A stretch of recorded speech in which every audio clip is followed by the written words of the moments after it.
पहले शुरुआत करते हैं एशियन मार्केट से और आज हम देख रहे हैं कि एक्सजीएक्स निफ्टी से कमजोर संकेत मिल रहे हैं। करीब 40 अंक है इस वक्त एक्सजीएक्स निफ्टी।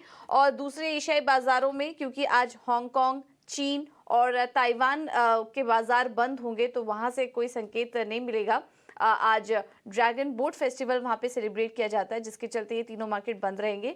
लेकिन कल हमने देखा कि वीकनेस हल्की देखने को मिली। हांगकांग के बाजार अगर कल की क्लोजिंग देखें तो 388 अंक नीचे।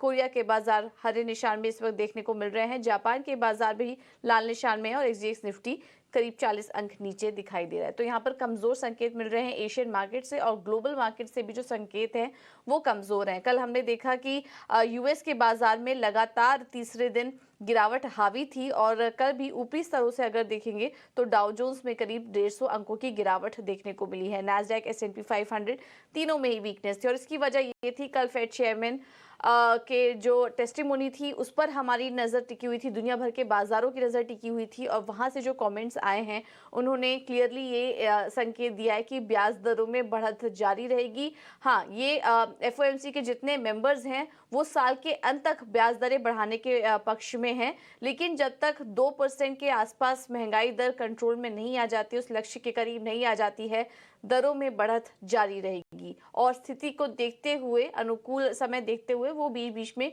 होल्ड का भी निर्णय ले सकते हैं, लेकिन ओवरऑल जो ट्रेंड है वो रेट हाइक्स का ही दिखेगा। ये क्लियर कट इंडिकेशन मिला, संकेत आए जेरम पावेल के बयान से। तो उसके बाद हमने देखा कि असर अमेरिकी बाजारों पर दिखा और इनफैक्ट दुनिया भर के बाजार कमजोर थे। यूरोप के बाजार भी कमजोरी के साथ ही कारोबार कर रहे थे, वहां पर भी अपने फैक्टर्स आए। मई में जो महंगाई दर थी वो 8.7% पर ही बरकरार थी। अप्रैल में भी सेम ही आंकड़ा था, वहां पर हालांकि हम कमी का अनुमान कर रहे थे लेकिन बढ़त आई है उधर। और इसके चलते हम देख रहे हैं कि आज बीओई, वहां पर बैंक ऑफ इंग्लैंड की मॉनेटरी पॉलिसी होगी और ये जो आंकड़े आए हैं यहाँ पर भी क्लियर कट संकेत मिल रहा है कि bank of England 25 basis point की बढ़त देखने को मिल सकता है। तो इन तमाम खबरों के चलते हम देख रहे थे कि यूरोप के बाजार में भी नर्वसनेस देखने को मिली। बॉन्ड मार्केट और कमोडिटी मार्केट में भी उन स्टेटमेंट्स का असर दिखा।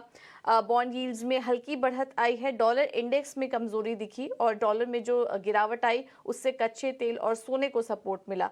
3 महीने के निचले स्तर टच करने के बाद सोने में निचले स्तरों से हल्की रिकवरी देखने को मिली और कच्चे तेल में भी निचले स्तरों से सपोर्ट मिला। हम काफी समय से देख रहे थे 75-76 इस रेंज में कारोबार कर रहा था, हल्की नरमी थी, लेकिन कल $77 के लेवल्स कच्चे तेल ने टच किया। और एक और यहाँ पर फैक्टर निकल कर आ रहा है, आने वाले समय में तेल के दाम में बढ़ोतरी हो सकती है क्योंकि क्रॉप शॉर्टफॉल के चलते यूएस कॉर्न और सोयाबीन कई साल के ऊपरी स्तर पर इनके दाम पहुंच चुके हैं। तो ग्लोबली बायोफ्यूल ब्लेंडिंग में कमी आ सकती है, जिसके चलते जो तेल की डिमांड है वो बढ़ेगी और इस अनुमान से भी ब्रेंट को हमने देखा कच्चे तेल में निचले स्तरों से एक तेजी यहाँ पर देखने को मिली है। तो ये है ओवरऑल संकेत और कुल मिला के देखें तो भारतीय बाजारों के लिए भी आज संकेत कमजोरी के ही नजर आ रहे हैं। मार्केट को देखते हुए रणनीति क्या अपनाएं, क्या लेवल्स आज जरूरी होंगे देखने के लिए, एक बार ये समझ लेते हैं। हमारे साथ आदित्य अग्रवाल जुड़ चुके हैं बाजार पर अपनी रणनीति बताने के लिए। Aditya, thank you so much समय देने के लिए अपना इटीना स्वदेश को।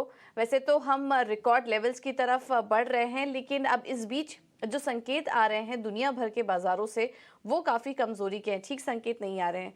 तो इसको देखते हुए क्या अभी और समय लग सकता है रिकॉर्ड लेवल्स देखने में?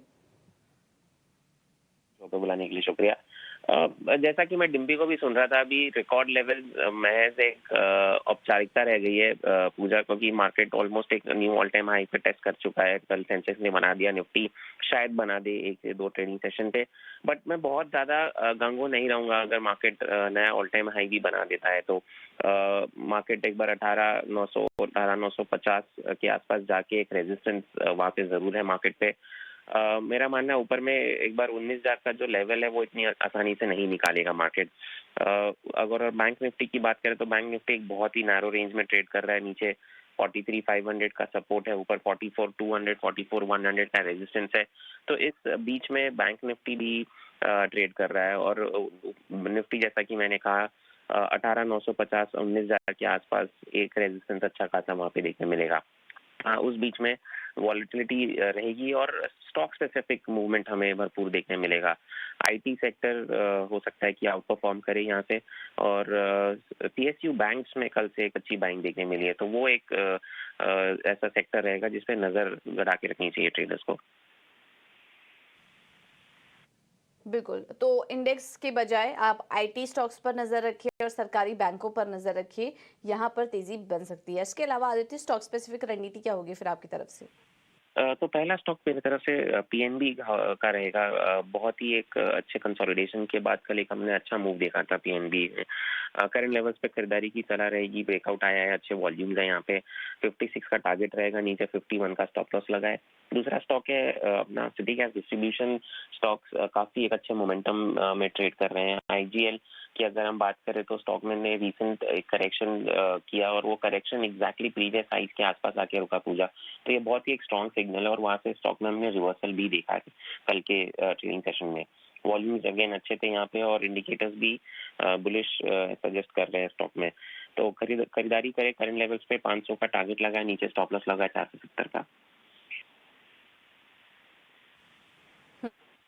ठीक है, थैंक यू आदित्य आपका ये रणनीति सुझाने के लिए। तो पीएनबी आईजीएल यहाँ पर खरीदारी करके चलिए। तो जैसा कि मार्केट में अगर रणनीति को समझें तो फिलहाल रिकॉर्ड हाई टच करना अब मात्र कुछ पॉइंट्स की औपचारिकता ही रह गई है, वो तो टच हो जाएगा, लेकिन फिर 19,000 लेवल्स देखने के लिए, वो बड़े माइलस्टोन देखने के लिए उस तरफ ज़्यादा बड़ी तेज़ी अभी दिखाई नहीं दे रही है और थोड़ा समय लग सकता है। तो इसको ध्यान में रखते हुए इंडेक्स में अपनी पोजीशन लीजिए, चाहे तो अवॉइड करें और स्टॉक स्पेसिफिक रणनीति अपना के चलें।